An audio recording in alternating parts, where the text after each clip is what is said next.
Hey guys, I'm P-Freak, welcome back to Pokemon Renegade Platinum. Last time, we ventured into the Distortion world chasing after Cyrus after he had upset the Distortion Pokemon Giratina. When we finally made it to the end, we first had a couple battles with Cyrus, and then we encountered Giratina itself, hopefully to stop Cyrus's plans once and for all. We did capture Giratina after like 4 freaking attempts, and then we made it back here to our world and got a chat with Professor Rowan, telling us that there are some legendary rifts that have appeared around the place now, and also that we can now head over to Sunnyshore City. In this part, we are going to ignore the rifts that supposedly contain legendary Pokemon for now, and just head off over to Sunnyshore City. First place I want to go to, though, we never really adventured what was it called? Whatever, we never really explored the Send-Off Spring, that's what it's called. After we arrived, we immediately went over to Rowan's place. Once you have unlocked Send-Off Spring, though, this little path here from Route 214 will be available, and this is how you get back to the spring. Go right in here, welcome to Send-Off Spring. Thought I had different music than the Route 214 music, but I guess not. I don't know if there's really anything of interest around here, but I figured there's at least one to explore around. I guess that's the only instance of fog in the entire game. Especially since they removed the fog from the rest of the stuff. Nothing seems to be of interest around in this upper ring here. From what I can see anyways. However, I guess there is something I should talk about when we go back into the cave down here. Oh wait, Cynthia's here. I guess we can't go back to the cave? I wish I could have battled Giratina. Don't mind me, I'm only musing out loud. You deserve the glory and all the thanks of what you did. Alright, so we can't really do anything in the South Spring since apparently Cynthia's blocking the way right now. But there will be something rather important in there. Basically, it's some sort of like puzzle you're supposed to figure out, but also that is how you get Giratina if 1, you do not capture Giratina while you're in the Distortion world, or 2, you're playing Diamond and Pearl, Brilliant Diamond, and Shining Pearl. So that's a good thing to take a note of. Anyways, I guess with that all said and done, let's head south to Route 214 and actually make our way over to Sunnyshore City. Get right past this guy. Don't get me wrong, I like the Route 214 music, but I really wanted to change the music for a bit. I do want to check something though. Now that that path's open, it's not. And how the hell are we supposed to remove these trees over there? See, that's what I assumed. I assumed that because those trees, when you activate when you go through the Distortion world, disappear once you've unlocked Send-Off Spring, that these trees would disappear along with, but how the hell are we supposed to get through here then? Because there are those 2 items that are literally just taunting us right there. Oh well, I guess as we just play the game more and more, we'll figure it out. But anyways, now if we go this way, you'll see the guy originally blocking the way is gone. I learned apparently there's a glitch you can do in Brilliant Diamond and Shining Pearl, unless it's been patched out, where if you actually time it correctly, you're riding a bike and you have an egg hatch literally right as the guy is supposed to talk to you, then you can apparently skip his dialogue and get the... You can get the 8th badge, basically, as soon as you get the 3rd or 4th badge. So that's pretty neat. Do I have a repel up still? No, I do not. Okay. I do believe over here, welcome to the new route by the way, but I do believe there's some items right over, yeah, there's a hidden item right here. It's kind of annoying how it constantly switches between Route 212 and the Valor Lakefront. Come on. Okay, PP up, good. I will happily take more of those. Who should I use that on though? I could use it on Rock Climb. Rock Climb needs some more. Let's see. Yeah, okay. I'm gonna use it on Rock Climb then. Might be your best bet here. So...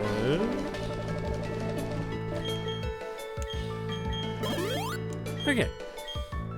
That all said and done, this is the route that leads to Sunnyshore City. There are, of course, a ton of traders around here as well. And some more berries.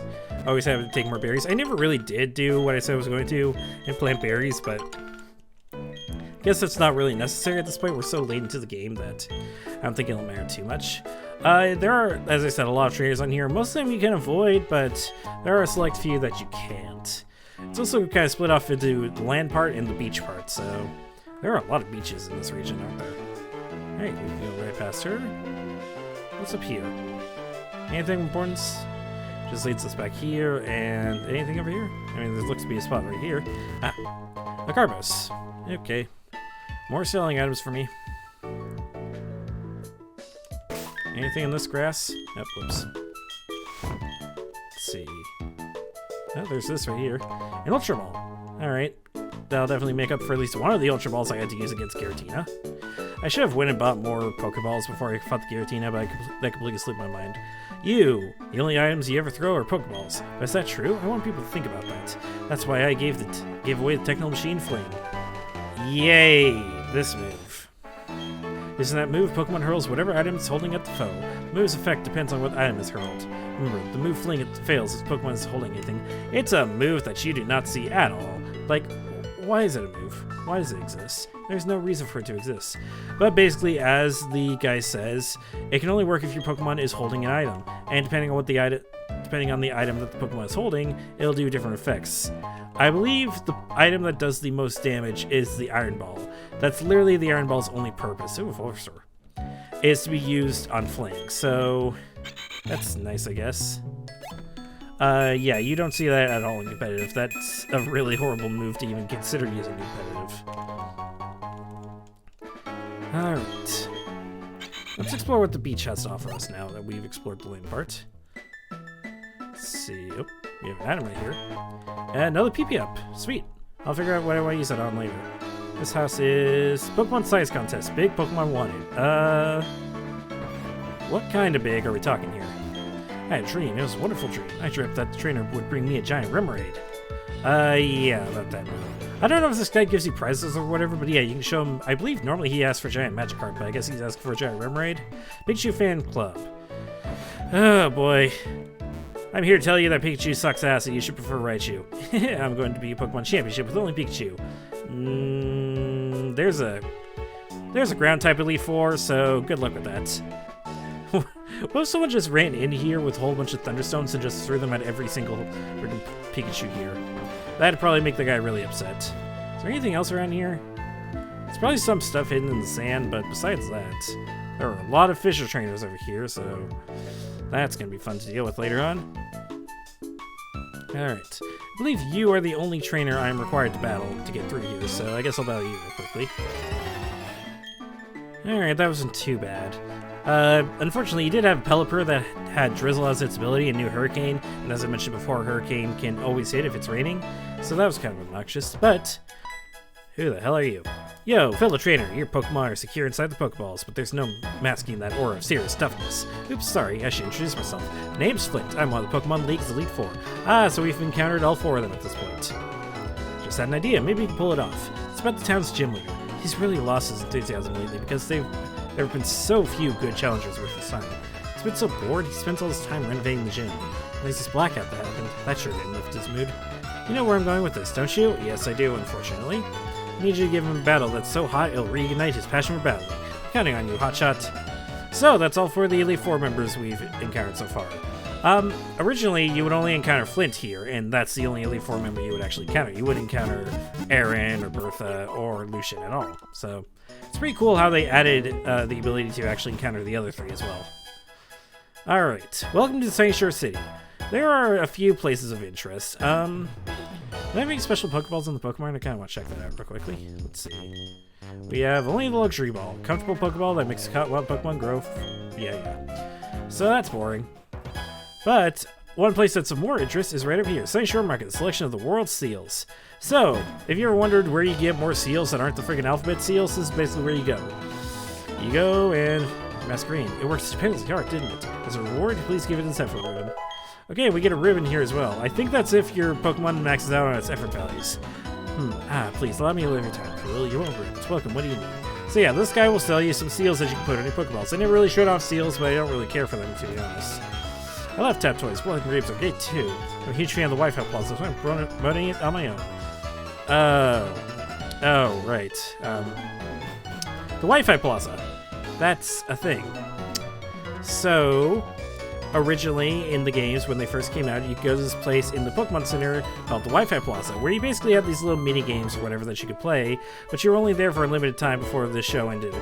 It was a fun little side quest, actually. I really enjoyed it, but unfortunately, with the shutdown of Nintendo Wi-Fi back in, I want to say 2014 or so, yeah, you could no longer do anything. I'm sure there are like some servers or an exploit or whatever the fuck that you can still at least try to get on and play them again, but kind of sucks. They were kind of fun to play, to be honest. I know sounds like I was kind of annoyed talking about it, but no, they were genuinely kind of interesting.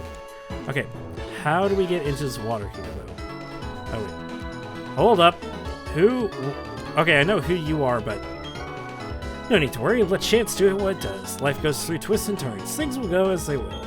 The sea here is so beautiful. It's relaxing to forget about your troubles and simply watch the tides. It brings you to Sunnyshore. You're completing the gym challenge? Good luck, no need to worry. Right. So for those of you who don't know, she is another Frontier Brain. We met Lady Caitlin over at the Pal Park earlier, and she and her butler were a Frontier Brain, or I guess Frontier Brains.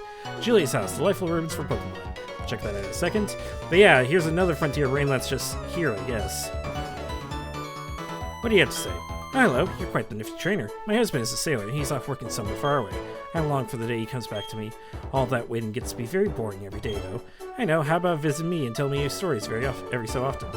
So I believe after this, you come visit her every day, and she'll give you a different ribbon depending on the time of day. So that's pretty neat if you need more ribbons. I heard that Team Galactic was up to no good, but here in Sunnyshore, we've never seen any of the sort of them around. Of course, our Gym Leader Vulcaner is invincible in every way. I'm sure. Yeah, you're welcome for not having to deal with Team Galactic anymore. A long time ago, there was a boy named Cyrus who lived here. Oh. He seemed to shun others, and he preferred the company of machines. He was a brilliant student, I recall. I often wondered what became of him. You don't want to know what became of him, lady. Okay, so that's some interesting backstory. Cyrus is apparently from Sunnyshore City. That's interesting. There's Slint in the gym, by the way. That brings me to a point I want to talk about. This game kind of bugs me at the fact that we have to go looking for almost every single gym leader. The only gym leader we did not have to go looking for is friggin' Maylene.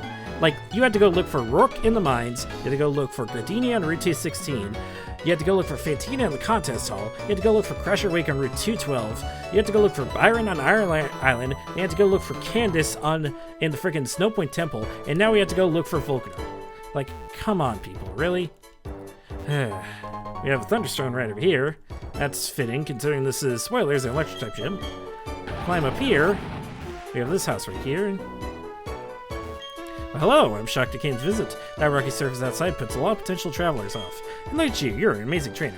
Yes, I want to give you something, an ultimate technique. Behold, the techno machine that has the strongest move, Hyper Beam. I guess it's a strong move. I'd say it's the strongest, but Hyper Beam is a super powerful move, but the user cannot take any action on the turn after they use it. It's not the strongest possible move either, if you want to be precise. Told you. It'll consistently serve you with some truly awesome power. Hyper Beam is, well, as he says, it's a very powerful normal type special move that it does 150 base power and 100% accuracy, but after it lands, the Pokemon needs to spend a turn resting because it was so powerful. You can pair this with a Pokemon that has the Truant ability, or it would be better if you use Giga Impact actually, since Slacking and Durant are both physical attackers. Giga Impact is basically Hyper Beam with physical. But you can use it, and during its Truant turn, it's going to be losing a turn anyway, so you might as well give it a Hyper Beam as well. By the way, up here, so you're the latest challenger against the Sunnyshore Gym. Alright, I've decided. If I find you to be weak, I'm going to challenge Pokemon League. I'm all done with renovating the gym, so I don't need to be here. More than anything, I want to have a battle so I can be thrilling again. As Stuff's gym leader in Sinnoh, I'm going to unleash everything in my arsenal on you. I'm sure you will. But yeah, I wouldn't say it's necessarily the strongest, technically, because one, it's a normal type move. But yeah, Hyper Beam's an okay move, I guess. There was something else I was going to say about Hyper Beam, but I completely forgot about. Oh, back in Generation 1, actually, if you managed to KO the Pokemon with Hyper Beam, then you did not have to spend a turn resting. It's a weird little quirk in the code, so it's pretty neat. Yo, hiya, he finally came back. He seems to be feeling upbeat, too. I have a hunch that he recognized your toughness right away. I bet he's getting excited over the thoughts of battling you. Remember what you have to do, Hotshot. Give him battles, he's so hot, and it will reignite his passion for battling. Got a reward for you, Hotshot. Consider it paid in advance. It's like a machine containing a real scorcher of a move. And you get TM50s. Is that overheat? Alright, Hotshot, I'll be waiting for you at the Pokemon League. Bye, Flint. You were really important to the story. What the hell is TM50? It is Overheat! I was correct about that. Well, he's a Fire-type gym leader in case that wasn't obvious. Overheat, the user attacks foe at full power using Fire Energy. Also sharply resists the user's special attack. So yeah, think of it like a... I don't know if it's weaker, but think of it like a fire version of Draco Meteor. Anyways, welcome to the Sunnyshore Gym. As per usual, I'm going to go fight the trainers real quickly. I'll meet you guys back here in a second. Alright, with everyone taken care of, let's begin. Hey there, how's it going, Champ to be? Let me check your trainer case. Let's see how many badges you have. 1, 2, 3. Whoa, wow, you've already got 7. Yeah, otherwise we wouldn't be here, buddy. That means if you can beat this gym leader, you're on your way to the Pokemon League next. That also means that this is the last time I get to give you advice. This is it, kiddo. Listen carefully. One last time. Gym leader here is a master of electric-type Pokemon. That's all I have to say. The rest is up to you. He neglects to say that the electric type has only one weakness, and that is weakness to ground types. So, if you have a ground type on you like we do, then it shouldn't be too difficult. However, if you have pure ground type, I did take a look at some of the moves, and some of this Pokemon do have a lot of water type moves as well as grass type moves, so watch yourself. Thankfully, Twiggy is not pure ground type and can actually resist, or at least neutrally take, water and grass type moves. Anyways, basic puzzle for this gym. You have these buttons here that you gotta press, and you gotta turn the walkways the correct way. Red buttons will turn it twice, while the green and blue buttons will only turn them once. Don't ask about the directions, they do not stay consistent with the color. Anyways, little story time. I actually got tripped up at this part when I was a kid because I thought you could not actually get through that electric part right there. So I was always confused as to what the hell I was supposed to do. But no, you can walk right under it, no problem. It's kind of hella dangerous though, to be honest. So you press that button right there, go back up, and boom, you're at the gym leader. All right. Even though I did say that we have Twiggy, I'm actually going to start the battle with Saitama, because Saitama's ability, Motor Drive, allows us to be completely immune to electric attacks as well. So I'll just keep Twiggy up its backup. Alright, Challenger?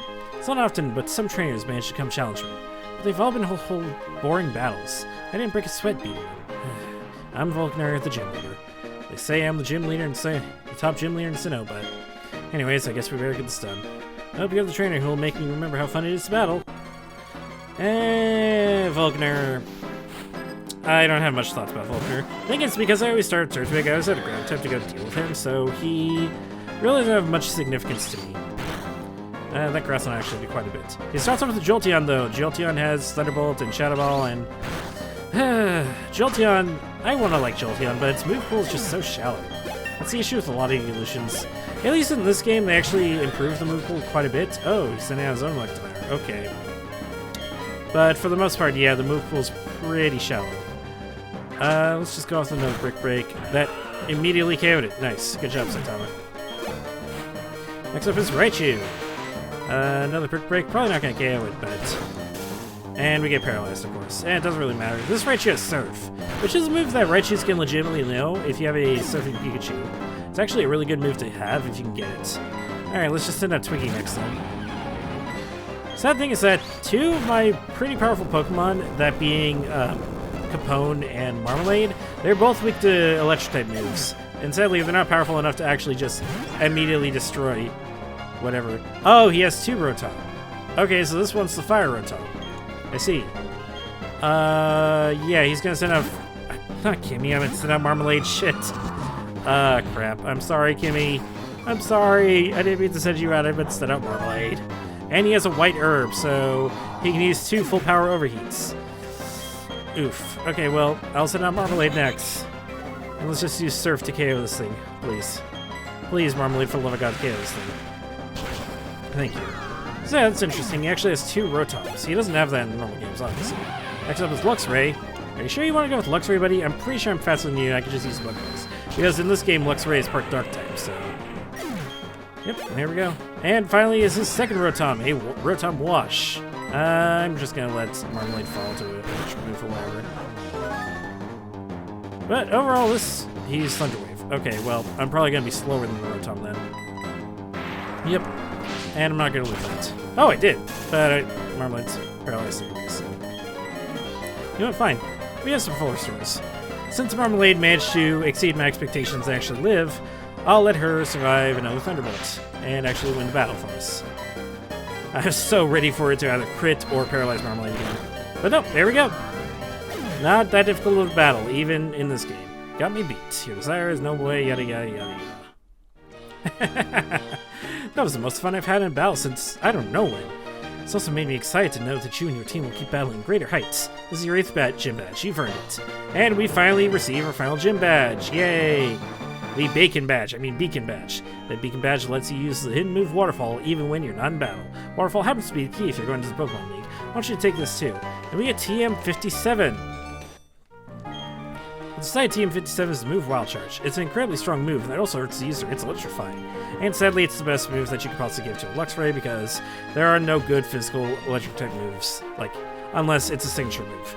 Literally the only real good physical electric type move is if it's a signature move. I love Luxray, I just wish it had better moves. Wish there were better electric type moves in general. Alright, but with that gym battle out of the way, let me just heal up everyone real quickly. And let's make our way up north. We have some time that we can actually at least travel over to the beginning of the Pokemon League. Try to make our way up north now. We get interrupted by this we get interrupted by Barry, never mind. Hey, P-Freak, what the? You went and got all 8 gym patches in Sinnoh. Hi, you. That's wicked. I envy you. I don't think you've won, because I'm going to be the toughest trainer ever. You watch me. Before I was dreaming, I just wanted to be like my dad. Nothing's so different. I thought about what being a trainer involves. I thought about what Pokemon are. We're going to get tougher one step at a time. I'm not going to challenge you to battle now.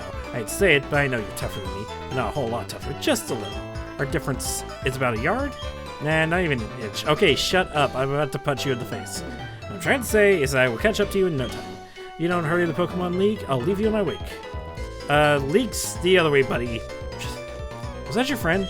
Seeing how you two got along made me happy somehow. Must be wonderful having a friend like that. Person that you can share anything and everything with. Person you can compete without fighting. It made me feel sort of warm seeing you two. Sorry. It may be odd, but I'd like to have this as my thanks. This isn't much, but can we get another metal coat? I don't know how I should say this, but good luck. I think I forgot to mention earlier that actually Metal Coat is also how you evolve Scyther into Scizor, same way as you evolve onto Steelix. Anyway, holy crap, I'm sorry about that sudden coughing fit. This is Jasmine. For those of you who do not remember, Jasmine is actually the, I want to say 6th gym leader in the Johto region. And yes, she makes an appearance here in Sinnoh. Normally, this is where you would actually get the HM for Waterfall instead of over at Crasher Wake's gym. So that's pretty neat. I believe you can actually go, oh god, it's all glitchy. Let's see if we can fix that. Nope, we're gonna have to get into a battle in order to fix that. Great. Okay, it doesn't really matter. Normally, I think you can actually traverse through Route 223 here without even having to go battle the gym leader. But you can't really get far without having a waterfall on you. So yeah. In fact, I don't have a waterfall user on me right now. I'll probably just grab one of the random Pokemon I caught and use them as a waterfall HM mule. Don't get me wrong, waterfall is like a really, really good physical. It's probably the best physical attacking water type move you can possibly get next to. Well, now there's a move called Liquidation. But besides that, waterfall is basically your de facto physical water type move. So that's pretty nice. Today I learned Whiscash can apparently learn Dragon Dance, at least in this game. So that's interesting. Don't really know why. I don't know. I never really used a Whiscash before. It's not really that great if I remember correctly, but I could be wrong. Real quickly, I did grab myself an HM Mule here in Mew, so we can actually use Waterfall, because trust me, first time you go through here, you do actually want to have Waterfall on you. You'll see why later on. Actually, we could have surfed around you, now that I think about it. We didn't have to actually fight you. Whoops. Alright, that was a kind of obnoxious battle, because unfortunately, Friday decided to miss 2 of their Zen Headbutts, so that's great. God, I wish Metagross could learn a better physical Psychic-type move. Get a Dive Ball here. Oh yeah, this is the particle effect, by the way, if you're walking along water. I don't know why, it just... The emulator likes to glitch out a bit. Anyways, here's the waterfall. We can climb up here. And then we finally make it to the entrance of Victory Road. This is the last route between us getting to the Pokemon League, and yeah, this is the last road we have to take. But it is a long and windy road with a lot of trainers inside of it, so I'd rather not deal with it right now. I think we've done quite a bit right now. Plus, we still have some places that we need to explore now that we have the ability to use Waterfall, but I'd say it's going to be a good place to stop. If you like what I do, subscribe to my channel, follow me on social media links, all that will be in the description. Next time, we're first going to probably explore all the places we now have access to now that we have Waterfall, then we're going to make our way through Victory Road and up to the Pokemon League. I will see you guys then.